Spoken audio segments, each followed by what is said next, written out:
Assalamu alaikum, hürmetli kırındaşlar, aziz dostlar ve kıymetli mihmanlar. Vatan için vatanden ayrılıp, yürek kenini, hayatını vatan için verişliğen ustazlar ve kırındaşlar. Biz bugünkü bu muhakeme yığınını vatanımız Şarkı Türkistan, yani Uyguristan'ın müstakilliği, azatlığı yolunda şehit olan kahramanlarımızga âli ihtiram ve çeksiz hürmet bildiriş bilen başlayınız. Hazır Şarkı Türkistan azatlık marşı okuludu, hemmeyle hürmet bildiriş yüzünden ayak tuturaylı.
Hürmetli kırındaşlar, biz bugün çoğunkur musibet küçüngen ve hakirlengen halda şereflik 5. fevral Hulci İnkılabı'nın 16. yıllığını eslemektiniz. Aziz kırındaşlar, bunundan 16 yıl burun vatanımız Şarkı Türkistan'ın yani Uyguristan'ın Hulci şehrinde Abdülhiril ve Abdülmecid katarlık münevver yaşlarımızın rehberliğinde Hulci halkı Allah'dır diyen çakırıkını yanıtıp adalet talep kılıp ve insani yaşaş hukukunu talep kılıp tinç bir şekilde namayiş ötküzgen idi.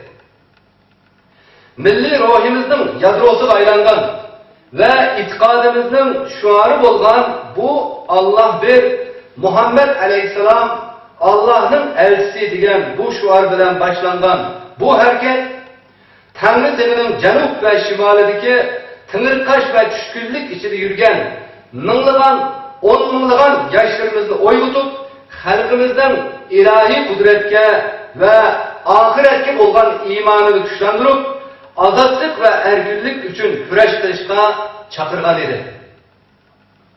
Ama bu tinçlik namayışı canlap Van Nücan kumandanlığındaki Xitay armiyası tarafından kanlık bastırılıp 300'den artık kırındışımız şehit kılındı, mınlıgan yaşlarımız türmelere taşlandı, on mınlıgan kırındaşlarımız öz yurtlarından ayrılıp sersan olup yürümekte. Hürlük ve erkinlikki intilavattan milyonlagan cafakeş halkımızga, cümleden küreşcan yaşlarımızga ümit ve şenç, hayacan bakşetken bu inkılapını halkımız unutmaydı. Cenab-ı Allah ulanın ruhini şan ve müyesser kılsın. Hazır sözde Uyguristan Azatlık Teşkilatı'nın reisi Osmancan Efendi'ye veririz.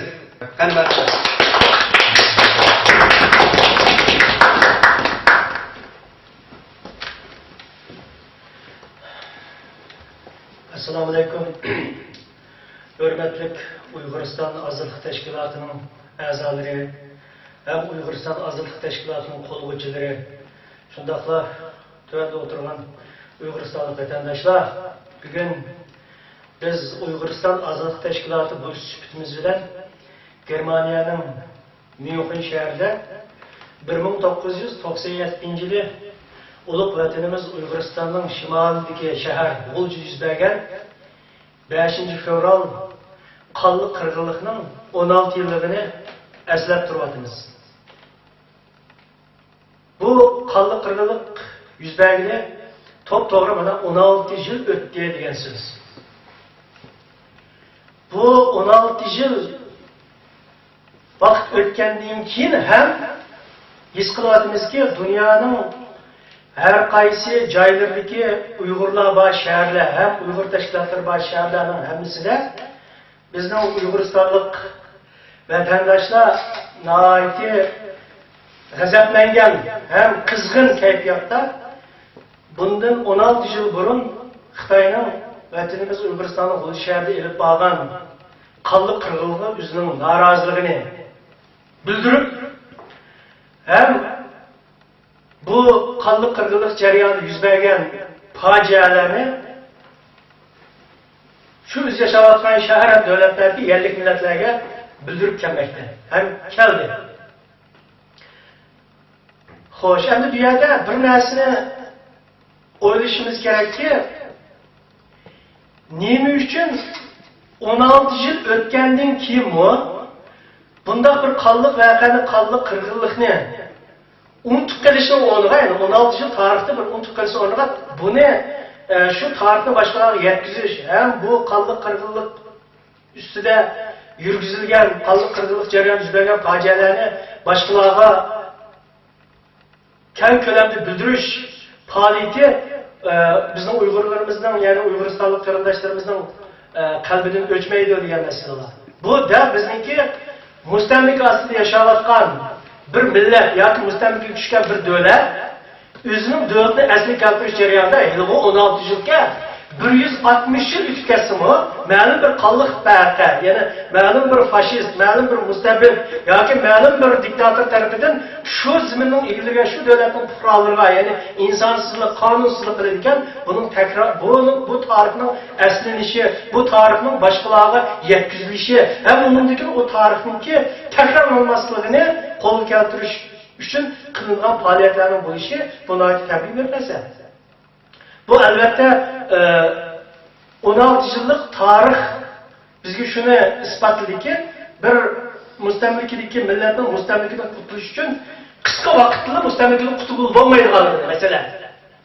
Biz aniq Xitoy Kompartiyasining mustamlikasiga tushgan tarixni boshlab esolsak, 49-yil 10-oyning 1-kundan boshlab esolsak, hozir to'g'ri 73 yil o'tibdi. Endi bir millatning tarixini sizga elib aytganda 73 yilga intayin az bir narsa. Ama kurash qilayotgan bir odamning tarixini sizga aytganda bir umr tarixi u. Shunga mayli vatan ichida bo'lsin, mayli vatan sirtida bo'lsin, millat uchun, vatan uchun, din uchun xizmat qilayotganlar o'zining qisqagina hayotida vatan millat uchun xizmat qilib, buning natijasini ko'rmagandan keyin bu yo'ldan chekinadigan yoki bu yo'ldan bizar bo'ladigan bunday ahvollarni edi. Çünkü bu bizim mustamlikini tushunmaganligimiz yoki haqiqiy boshqa dunyoda boshqa mustamlika bo'lgan millatlar mustamlikning haqiqiy zulmlarga qattiq ketmaganligimizni bilasiz.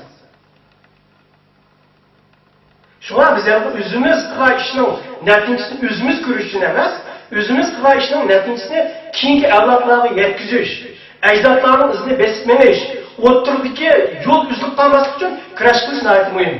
Shunga gerçi to'g'ri 16 yil o'tib ketgan bo'lsa-mu, bugun mana biz Uyg'uriston Azadlık Teşkilatı bo'lish sifatimiz bilan bu tarix, bu o'tmishni eslab o'tiribdik. Bundan keyin ham vatanimiz Uyg'uristonda bunday qonli voqealar yuz bermaydi deb hech kim aytolmaydi. Ammo hozirga qadar masalan 89-yilgi Baring inqilobi, 97-yilgi fevral qonli qirg'inligi, undan keyin nachon yuz bergan 2009-yili Ürümçi'de yuz bergan qonli qirg'inlik, uning oldida Xitoy davlatining Shogan noyis yuz bergan qonli qirg'inliklarni hisoblab aytganda yig'ib aytganda, bu yerki qonliq qirg'inliklarning hammasi mushu millatni assimilyatsiya qilish jarayonida assimilyatsiyaga qarshi turish idisini, assimilyatsiyaga qarshi turish rolini yo'qotish uchun qilinayotgan cho'ng qonliq qirg'inlik. Amaliyotda bu millatni yo'qotish uchun qilingan qirg'inlik emas. Millatni yo'qotish uchun qilinayotgan qirg'inlik hozir masalan tilimizni assimilyatsiya qilish, dinimizni assimilyatsiya qilish, bu asosda ketyapti. Bu millatni yo'qotishga olib borgan nihoyatda cho'ng vahima bu. Ammo ruhni yo'qotish qisqa muddatli jiddiy bo'ldi. Her 10 yılda, her 15 yılda bir qonliq qirg'inlik elib borildi. Bu narsani o'zida millatga shu ruh yo'q bo'ldi. Masalan, shu g'ulji qonliq qirg'inlik yuz bergan kuni 1 yoshga kirgan odam 16 yilga 16 yoshga kirdi degan.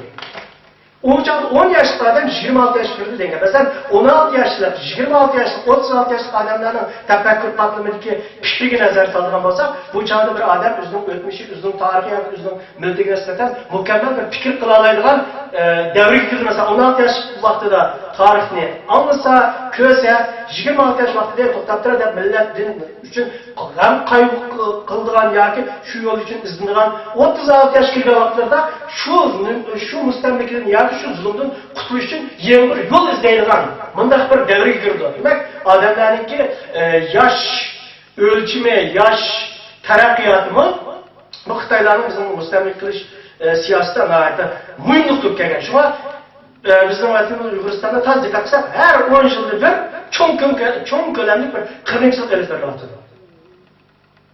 Arlıqda bo'lgan masalan uşak qonliq qisas harakatlarini uni hisoblamasakmi, ammo cho'ng ko'lamli qirg'inlik har 10 yilda bir qatim elib berilyapti. Shunga biz bir qirg'in yuz berishdan burun keyingi qirg'in yuz bergan vaqtida qanday qilishimiz kerak yoki keyingi qirg'inchilikning oldini qanday ilishimiz kerak yoki bu qirg'inlikni qanday tayyorlab turishimiz kerak degan masala ustida ko'proq izlashimiz kerak. Lekin biz hozirgi suhbatdoshlarimiz bunday bo'lganlar faqat shu qonliq qirg'inlikni, shu o'tmishni eslab qo'yish bilan birga bundagi yuzdan qanday qilamiz degan masalada o'ylash yo'q. Albatta, bayatni yengidek qarindoshlarimizning qonliq qirg'inlikni unutib qolmay, dunyoning har qaysi joylarida 16 yil o'tgandan keyin bu bas-basda buni xotirlash, albatta mukofotlashga, albatta taqdirlashga tegishli muhim siyosiy faoliyat. Ammo buni ham bir chuqur Uşu 16 yıl bir yüz bergen vakanın aldı kendiki bulayotgan vatanimizning ichki tejidagi siyosiy vaziyatlar, Xitoy davlatining ichki tashqi siyosiy vaziyatlar. Bular nimani planlayotgan? Nima uchun bu o'tirib chiqqan? Masalan, 89-90 yili Barin inqilobi partlar saq 7 yildan keyin, 7 yildagi G'uljida bu bir inqilob patlab chiqdi deb aytganda. Agar biz to'g'ri tahlil qilsak, shu Barin inqilobida ish qilgan kuchlarni bir taraf qilish, yo'qotish yoki yeni qilayotgan kuchlarni yana bir qatim kalkulyatni qirg'in qilish uchun 7-8 yildan keyin bu qonliq qirg'inlik o'tirib chiqdi. Masalan, shu G'ulja inqilobini boshlagan Abduhalil deymiz, Abdumijid deymiz, bularning belli tarixini aqlab salsak, belli o'tmishga qarab salsak, Barin inqilobi tutishgan nurg'un joylar bor. Yoki Barin inqilobiga rahbariy qatlamdagi qarindoshlarimiz bilan tutishgan nurg'un joylar bor. Demak, endi Xitoyningki birdan-bir o'zgarmas siyosati o'tirki zanjirsimon halqini yo'q qilib etish. Ya'ni tarixni ulab mondigan o'tirki kuchni yo'q qilib etish. Shuning uchun har 10 yilda bir kesmangda, 10 yilda bir to'g'ratmangda ham bir tarixni, o'tmishni to'g'ri durust tahlil qiladigan yoki uni ustida fikr qilish imkoniyatlarini bizga nima qilmaydi, yo'q bermaydi yoki ashunday imkoniyatlarimizning hammani yo'q qilib etishga bütün imkaniyetince tirishib keladi. Shuning uchun qarindoshlar, bundan keyin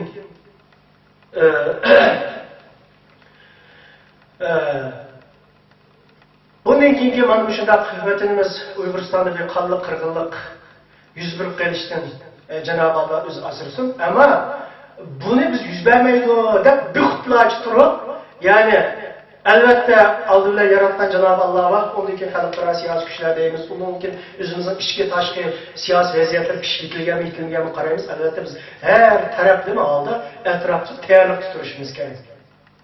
Bo'lmasa, har qanday bir voqea yuz berganda nihoyatda jiddiylashib, u voqea bir 2 yildan keyin, ya'ni o'zimizningki sanimiga daslaydigan voqealar, hodisalar ko'p yuz beradi.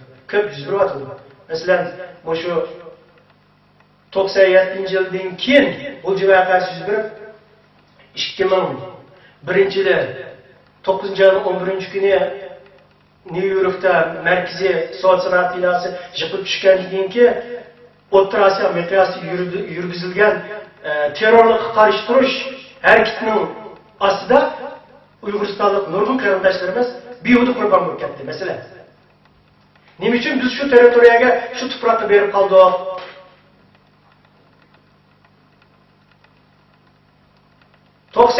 yılı G'uljida o bir qonli qirqilib yuz bergandan keyin chet ellik Uyg'ur qarindoshlarimiz cho'ng birlik saf qurib, cho'ng bir markazni o'tirib chiqarib, undan keyin xalqaro siyosiy vaziyatga moslashtirib da'vo olib borsak, bizning qilayotgan nurg'un harakatlarimiz qonliq bostirish bilan vayron bo'ldi degan xulosaga kelib, shu bo'yicha harakat qilayotgan bo'lsa-mu, ama o'tirdiki az bir qism odamlarimiz, yoki mudashlardan albatta agentlar deyish bo'ladi. Odamlarimizning ya'ni diniy hissiyotimiz, milliy hissiyotimiz ham siyosiy hissiyotimizning ya'ni aql darajasiga ko'tarilmasligidan foydalanib, nurg'un qalamqachiqlarni kelib chiqishga sabab bo'ldi. Shunga bundan keyin o'tmishimiz ustida ko'proq o'ylanishimiz, o'tmishimiz ustida ko'proq izlanishimiz, bundan keyingi qiladigan ishimizni yo'l ko'rsatadigan mayak tepib chiqishimiz, texnik e'lon qilib aytganda bir siyosiy strategiya tuzib turib, bir 10 yillik, 15 yillik masalan bir mustamlikatsiz millat deganning kamida biz inshaalloh Xudoyim bir seni 20 yilda, 30 yilda mustamlikadan qutulib chiqamiz deydigan qonunlar harakat qilishimiz kerak. Harakat 1-2 yil yaqinda shunaqada plan yo'q, strategiya yo'q. Menga versak harakatlarimiz bugünkidek qalayim qolish albatta bugungi vaqt qarasak xalqaro siyosiy sahnede Uygurlarla tunulup, xalqaro siyasi kuchlarning diqqat markaziga aylangan bilan o'zimizning siyosiy safida intayin qalamqanchilik bor mesela. Bu siyasi qalamqanchilik sababli xalqaro siyasi kuchlarning diqqat nuqtai nazariga aylangan Uygurlar siyosatni qo'llab-quvvatlashga erishamayotdi. Bu mantiqiy jihatdan qarama-qarshi narsa birisi-birisiga. Biz deymiz hozir Uyg'uristonning ozodligi, amaliyotda mustaqilligi, O'rta Osiyoning ozodligi, O'rta Osiyoning mustaqilligi, Osiyoning tinchligi, dunyoning tinchligi deymiz. Undaqda dunyoning tinchligini ko'zlayotgan dunyo siyosiy kuchlari shu dunyo tinchligining markaz halqasi bo'lgan Uyg'uriston zimini mustaqilligi uchun nima ish qiziqmaydi? Albatta qiziqadi, qiziqadi. Ammo bu yerda qiziqqandan keyin shu qiziqchilar bilan özümüzün milli derdini, milli hissiyatını ortak nişanlayılan bir güç, bir ekim oturup çıkış gerek. Eğer o nasıl oturup çıkmışsa, bizim kılan nurlu inkılaplarımız biyud ve yaramıyor. Mesela bu da aynı vakitteki sabık Yugoslavya devletinin kutulup hazır müstakil olan bir 6-7 devlet var. Şunların müstakillik tarihine nazar salsak, mesela Kosova tarihine nazar salsak, bularning yol başçıları bilan xalqaro siyosiy kuchlarning moslash harakat qilishi nihoyatda nim bo'lgan, aktiv bo'lgan mesela. Bizda her tarafdan xalqaro siyosiy kuchlarning yordamini qo'lga keltirish, her aqlning, her fikrning bo'lishiga fikrning bo'lishini chaqirmas, ammo bir siyosiy harakatning, bir siyosiy markazning o'tirib chiqish uchun her okşuman fikir yakınlıklarının bir yerkin ultra alışının düzeni bugün xalqaro siyasi kuchlar talep kıldı yakın şu noktadan qaraydı. Ma'lum bir kuchga, ma'lum bir yakınga, ma'lum bir qanot tayinida bir davlat mustamlikadan qutulgandan keyin u davlatni xalqaro siyasi kuchlar o'zining manfaatiga bekib turib kontrol qilish arzusu bo'ladi albatta. Agar shuni reallikka oshirish uchun har xil fikrdagi, har xil iqlimdagi odamlarni qo'llash kuchlarni o'tirib chiqarish bu bugungi dunyoning siyosiy metodi u. Masalan, şu Afganistanning 1980-yildan keyin Sovet ittifoqining islohdan qutulish jarayonidagi mujohidlarning rahbarlari tarafga qaytdi. Masalan, Rashid Dostum deydi. Kimlarning qo'llashiga, kimlarning yordamiga erishgan? Masalan, Shimoliy ittifoqning boshlig'i. Onun bilan qarshi 2-3 guruhlik odamlar bor. Oxirida Afg'onistonni mustamlikadan quturish uchun birisi-birisining fikriga o'xshamaydigan, birisi-birisiga o'xshamagan etnik guruhlarning boshlig'i Kabulda yig'ilib turib, bir markazni, bir hukumatni shakllantirdi uchun. Şunun bilan Rus armiyasininki Afg'oniston zeminidan chekinib chiqib ketishi nihoyatda tezlashdi. Tez bo'ldi. Agar shular birga keladigan bo'lsa, davomli ichki urush ketavergan bo'lsa, u chaqda qanday qilib desangiz, bugungi Afg'onistonninki Afg'oniston bugungi ahvolga kelishi nihoyat qiyin. Shunday qilib, hurmatli qarindoshlar, aziz vatandoshlar, yuqorida biz vatanimiz Uyg'uristonning G'o'z shahrida yuz bergan qonli qirg'inchilik ustida biroz to'xtaldik. Demakchi bizga endi bundan keyin shu o'zimizning davlatni asliga keltirish, ham shu davlatni asliga keltirish jarayonida bo'ladigan inqilobiy siyosiy faoliyatlarimizda biz texmi ko'p izlanish, texmi ko'p tadqiq qilish, texmi ko'p o'ylanishga, ko'p o'ylanib, ko'p izlanib turib, endi harakat qilishga to'g'ri keladi.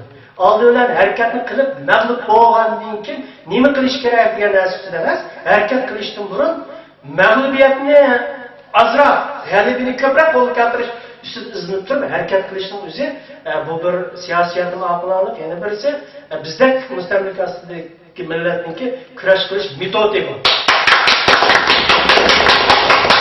Shuning uchun qarindoshlar, inshaalloh bundan keyin vatanimiz Uyg'uriston yana bir qonliq qirg'inlik yuz berishining oldini elinsin, yana Alloh o'zi asrasin. Ammo biz ham o'zimiz shu yana bir qonliq qirg'inchilik yuz berganga qadar kutib turmasdan, saqlab turmasdan qonliq qirg'inlikning oldini qanday olamiz? Agar qonliq qirg'inlik yuz berib qolsa, qonliq qirg'inlikning oldini olishlar emas, qanday qilib bu Uyg'uristonni shu Xitoyning mustamlikasidan qutuldirib, mustaqil bir davlat qurib chiqamiz. Buning uchun nimalarni qilishimiz kerak degan fikr, iqim ustida ko'proq izlashimiz kerak, ham izlashimizni umid qilaman deb qarayman.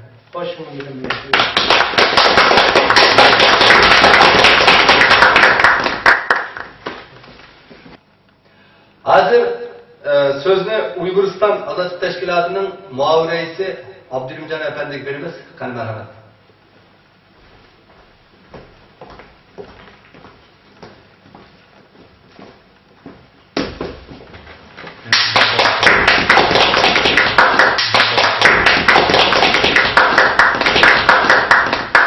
Assalomu alaykum. Qadrli Uyg'uriston ozodlik tashkilotining pilotlar a'zolari, assalomu alaykum.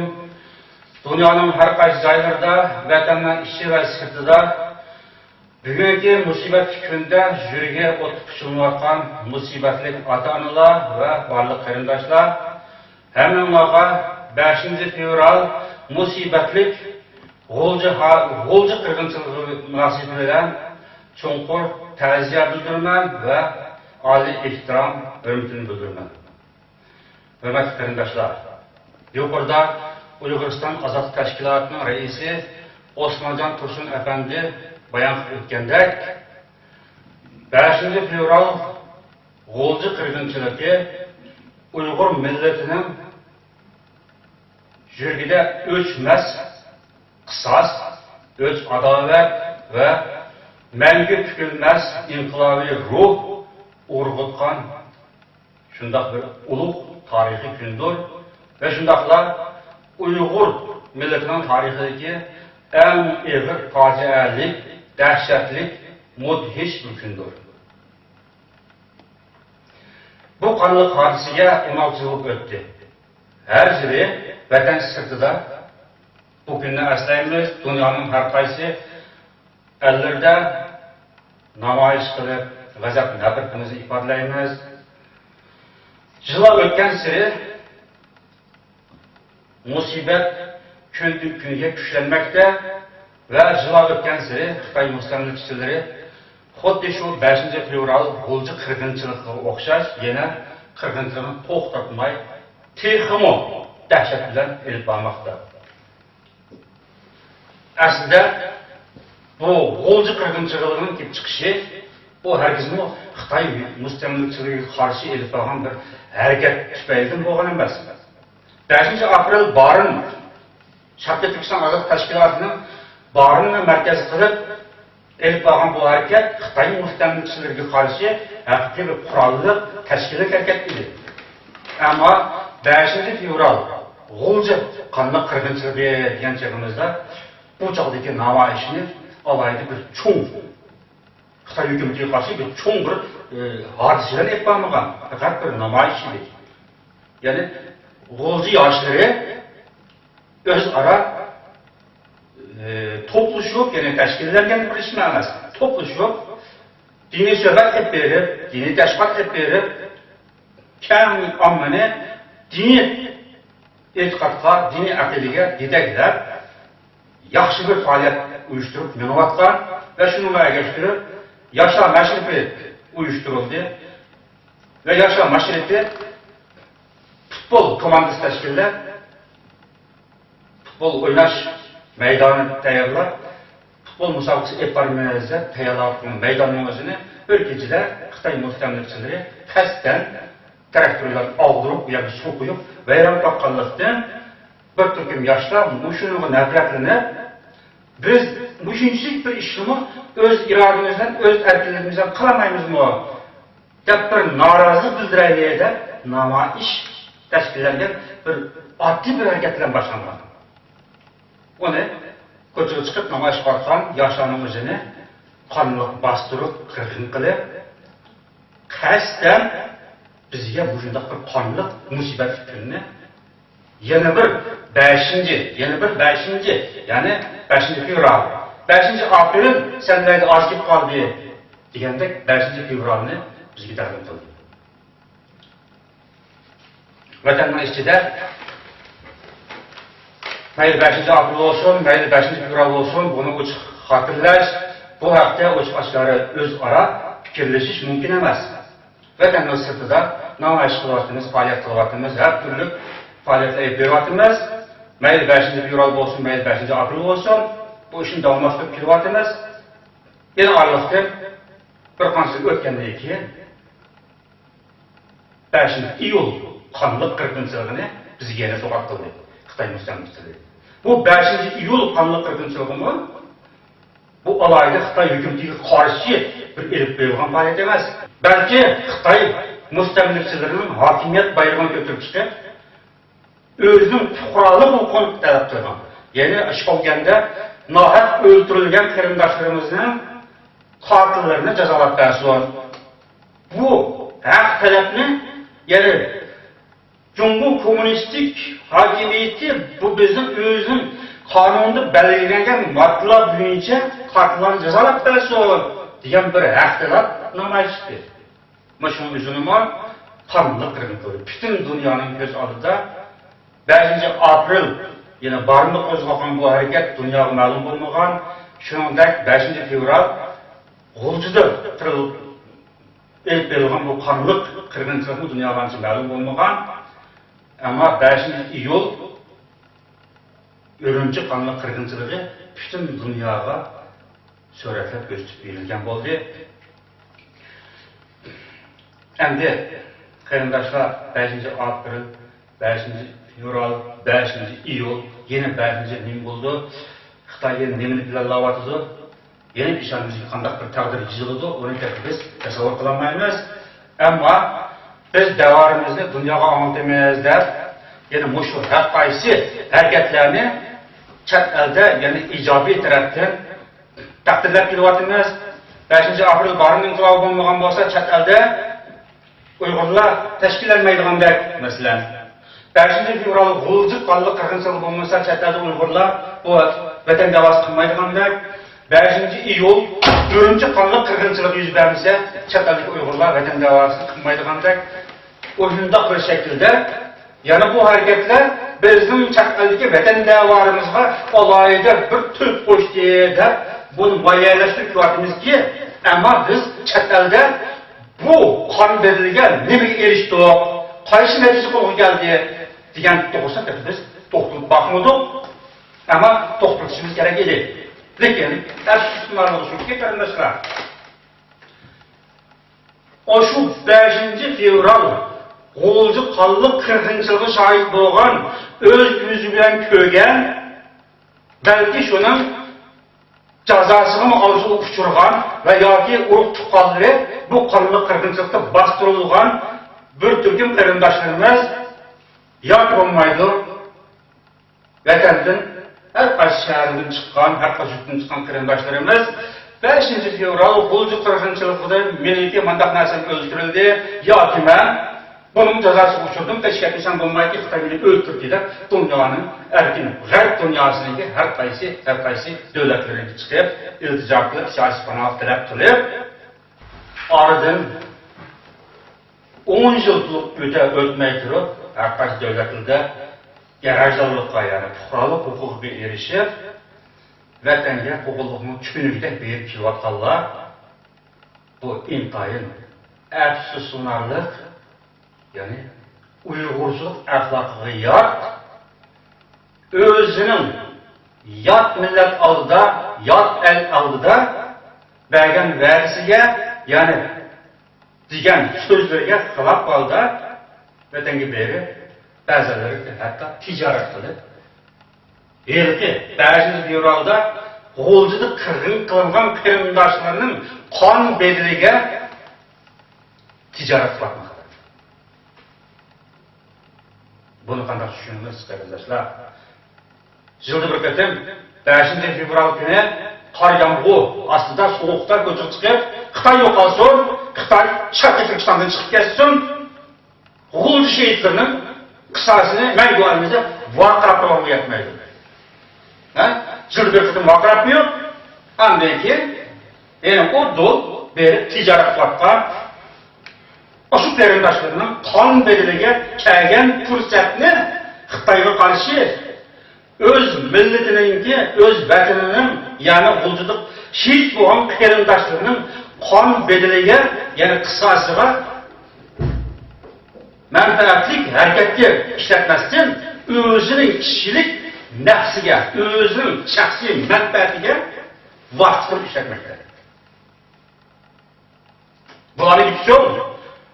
Bular ishga yaptınız, biz vatanı taşlatamayız, biz sana o'xshash vatanni unutib ketolmaymiz, biz vatanimizni Xitoyga undaq berib atmaymiz, biz deganiki vatanni suyimiz, vatanni sevg'inimiz, qarindoshlarimizni unutib ketolmaymiz, biz ashunda vatanga berib chiqib turib, Xitoyniki yurtiga nuqub qilamiz deb mondaq javob berdi. Nomus qilmasdan. Ashta javob berdi. Bu yerda, ya'ni bu to'g'riliq gapirmoqchi emasdim, ammo vatanda shehid bo'lgan shu qarindoshlarimizni hozirgachilik shu 5 fevral namoyishining qurboni bo'lib turmaga yetayotgan qarindoshlarimizni og'iz zorlari bir ozgina qaytib qo'ydi. Insof qilish kerak. Insof qilish kerak. Bir odam o'lib olsa, uning qiynagan nonchab yeganga o'xshash bunda hayvoniy nafsalar chiqib ketmaslik kerak. Hatta o'z yashayotgan shahardagi tashkilotlarni oylik keladigan 5-10 dollarlik, 5-10 yevrolik bedelini to'lamaydi bular. Sizin chiqim qilmaganmaydi. Ko'pinchilari. Kelganlarmi dasqan chimillarda uyatning manfaatini yer udul vatanga berib, Xitoyning elçixanalardan aşağıya yavur berib, aşağıdaki her türlü yani Uygur emas, Müslüman emas, insanın vicdanı hukuklanmada şartlarını imza koyup, bankını doldurup, Xitoy elçixanasını vizeli, mena tazini qilib, aşu samsaq buraygan seksiz yavuz Xitoyning oldida do'ng'ib tazini qilib turib, vizini elib, aş chegirani tekshirgan aşu inson tilati yo'q, Xitoylarga mena tazini qilib, vatandagi Xitoy hukmronlarining oldiga so'g'u sonini ko'tarib berib, bular o'shunda qilyapti, manfaatini oldi. Ya'ni o'zining bir hayvoniy nafsini qanoatlantirish uchun, hayvoniy orzusini qanoatlantirish uchun deki 16 yil bo'lgan, deki qon qurmagan o'sha qarindoshlarimizning qon bedeliga kelgan fursatni shunda suiiste'mol qilmoqda. Ha, bunun hisobi algan kunlar keladi. Bunda o'tib ketmaydi. Dunyo bunda o'tib ketmaydi. Isoni ular hasrat o'taydigan vaqtlar keldi. Bu tahdid emas. Bugun bu musibat kunida bunchilik gapni demasak bo'lmaydi qarindoshlar. Aşağı yuvarlan yuqorida Uyg'uriston Ozod tashkilotining ijro guruhi raisi Olimjon qisqacha deb o'tdi. Ya'ni 300 nafar qarindoshlarimiz o'ldirildi, shahid qilindi. Ming'allar turmaga kirdi, 10 ming'allar qechib dunyoda vayron bo'ldi, yaklik musibat kuchirdi deb buni bayon qildi. Bunun soni nihoyatda ko'p. Biz soliq ma'lumotini egallash hech qanday nimamiz yo'q, faqat Xitoyning va chet ellik ba'zi strategiyachilarining bayon qilgan sonliq ma'lumotlar orqali deb ketayotgan so'zlar bor. Ammo bu yerda qanliq qirilgan shu g'olchi ko'chalarda shunda sovuqda suv kechirib, ya'ni muz to'ngitib, shunda kuchlik o'ltirayotgan o'sha qarindoshlarning fojialik ahvolidan xabar kelib turgan, o'zining qo'shnilarining o'g'illarini o'ltirasa shuni ko'rib turgan o'sha odamlar chet elda dunyoning har qaysi joylarida o'zining shaxsiy nafsoniyati uchun shu g'o'ljida qirg'in qilingan qarindoshlarining, qo'shnilarining, urug' tuqqanlarining qon bedelini, qon qisosini o'zining nafsoniyati uchun fursat qilib qo'llanib ko'rdi. Qarabdi. Buni qayta qilolmaydi. Ammo buningki misolni so'raydigan vaqtlar keldi. Qarindoshlar. Shuningdek, meniki bugun, ya'ni ta'kidlab o'tilgan chet elda haqiqatan fursat ko'p. Biz vatan davosini qanday qilib berishimizga, ya'ni Uyg'urlarning qarindoshlarimizni qanday tashkillashga fursat kengri, ammo bir turli bu ishlar o'ziga tushmayotdi. Davlatida jiq tashkilotimiz bor, qurildi, cho'ng markazlarimiz bor, ammo chet eldagi Uyg'urlarni haqiqiy bir tashkillar bularni Xitoyga qarshi yani milliy da'voga manfaatli holda safarbarlik keltirilish texnicha tuzuk bir rivojlanmayapti. Shu munosabat bilan bizning bu ojizligimizdan Xitoy foydalanib, boshqa o'xshash ba'zi yevro g'o'lji qirg'inchiligi, ba'zi yevro urumchi qirg'inchiligi degandek fevral ya'ni shunda harakatlarni bizga so'q qildi. Buningda biz vatan ichi va sirtda musibat tushib azoblanamiz. Ondan keyin eng cho'ng bir fojia, bizga vaqtdan bir fojia, mushunda har bir qatimki ommaviy qirg'inchilikda nurg'ulg'an yoshlarimiz vatanning ichida Alloh tugaydi. Yana millionlagan ota-onalar umidsizlik uchunmidi, musibat uchunmidi. Ondan turli egri bir amal qilib chet elga chiqib jon saqlab turish uchun yoki mayda chet elga chiqib millatga, vatanga foydali bir ish egallash, bir harakat o'rganish uchun chet elga chiqib qolib, undan egri bir fojia bo'lib qoldi. Masalan, butun dunyoga damlab ketgan Guantanamo fojiasi. Bu dal bundan 16 yil burun muqaddas vatanimiz Uyg'uristonning G'o'lji shahrida elib berilgan qonli qirg'inchilikdan keyin chet elga har turli munosabat bilan, har turli orzu-armon bilan chiqib ketgan yoshlarimizning 2 yil ichidagi qo'yib tushirish jarayonida kelib chiqqan bir fojia edi. Guantanamo fojiasi. Bu yerda men buni tafsir demoqchi emasman, vaqt yetishmaydi. Shu vaqtning o'zida shunda cho'ng orzu armonlardan chet elga chiqqan yoshlarimizni chet elda to'g'ri durust millatga foydali, vatanga foydali va Xitoy jahongirlariga qarshi unumli tashkillash iqtidoriga ega bo'lmaganlikdan nurg'ulg'an salbiy oqibatlar, nurg'ulg'an o'ch adovat kelib chiqqan edi qarindoshlar. Ondan keyin 5-iyul urumchi qirg'inchiligi degan bu fojiada yana turkumlar chet elga chiqyapti.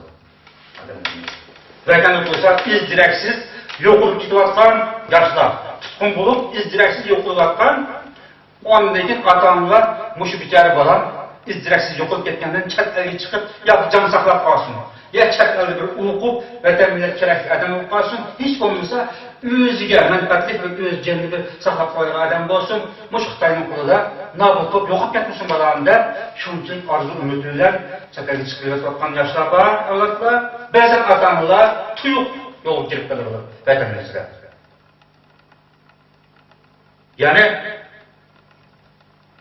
mush Urumchi qirg'inchiligidan keyin nurg'ulg'an ota-onalar, ya'ni bu undan burun diniy aqida bilan tasavvur munosabat bo'lmagan o'zini musulmon deb yashagan bo'lsa-mu, dinning qandayligini, islom dinimizning aqidasining qandayligini, e'tiqodining qandayligini, ibodatning nima ekanligini toza yaxshi bilib ketgan ota-onalar to'satdan radikal bir yo'lga kirib qolib, bular bolalarimiz ya'ni dunyoda kofirlarga qarshi turib, shayton o'lib ketsin deb dunyoning shunday chatirga chiqib qolgan bunday bir fojialarni yuz beryapti.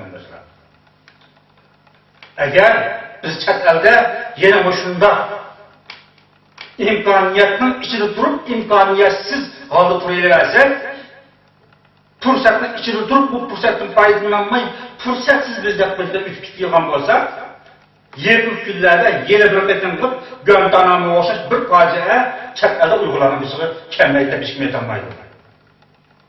O'ylab ko'ringlar. 5 fevral G'o'lji qirg'inchiligi bo'lishdan burun chet eldan Xitoyga tutib o'tkazib berayotgan odam bor deb kim anglab bakmagan, biz vatanimizda anglab bakmaydik, chet elga chiqqandan keyin anglamagan, ham bizni Xitoyga o'tkazib bermaydigan chaqda chet ellik qarindoshlarimiz shunday Qozog'istonda, Qozog'istonda ojiz davlatlarda o'z himoyasi ostiga elib, himoya qilib bizni erkin davlatga yo'lga soladigan imkoniyat bor edi. 97-yil 5 fevral G'o'lji voqeasi bo'lgandan keyin, G'o'lji qirg'inchiligi bo'lgandan keyin chet elda himoyachilarda kuch parti uyg'urlarda. Undan qanday ketdi? Hozir o'tkazilgan davlatlar yomonbek oz qoldi. Hatto Yevropa davlatlar ham uyg'urlarni Xitoyga qaytarib beryapti. Bundan keyin Türk siyosatchilari birinchidan o'sha 5 fevral G'o'lji qirg'inchiligida şehit bo'lgan inqilobiy mujohid qurbonlarimizning kelini o'z shaxsiy manfaatiga fursat qo'llangan bir turkum nafsaniyatchilarning, ya'ni vatanga berib kelib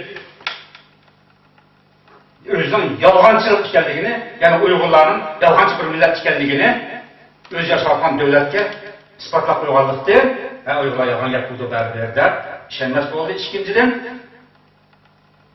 Aqsh davlatda shu siyosiy qanoatlar qilganlarning bir turkumlari siyosiy qanoat qabul qilingandan keyin men bu yerga tushunmadim deb vatanga ketayotganlar bor. Bu sebep bo'ldi. Uchinchidan, ya'ni asosan cho'nqaraqsara chet elda biz o'zimiz, o'z xalqimizni, o'z qarindoshlarimizni yaxshi tashkillab, bundan ijobiy manfaat, ya'ni millatimizga, vatanimizga ijobiy manfaatlik shakliga ega bo'ldik. Hürmetli qarindoshlar, insof qilaylik. Vatanimizga kelayotgan qonni bunda hayvonlarcha shaxsiy manfaatimiz uchun fursat qilib qo'llanmaylik. Insof qilaylik qarindoshlar. Vatanimiz uchun, millat uchun qo'limizdan nima kelsa, ya'ni ijobiy ishga tushaylik. Qo'limizdan nima kelsa shuni qilib, vatan millatning manfaatiga ziyon soldirishni qilmaylik. İnsof qilaylik, vatan uchun, millat uchun qo'limizdan kelishicha ijobiy to'p qo'shaylik. O'zimiz yashayotgan davlatda, o'zimiz yashayotgan shaharda, ya'ni Uyg'ur desa, boshqa anlagan millatlar, tanilgan millatlar yoshi turayotgan davlatdagi davlat xodimlari bu ajoyib oliy, fazilatli, axloqli haqiqiy bir millat, ya'ni erkinlikka loyiq, mustaqil davlat qurib yashashga loyiq, haqiqiy, ya'ni birdan-bir madaniyatli, axloqli millat deyilgan bir ulgu yarataylik. Bizni shunday ta'sirot olsin. Rahmat ko'pchilikka, ko'ng qilib rahmat. Hamma Allohga emanet.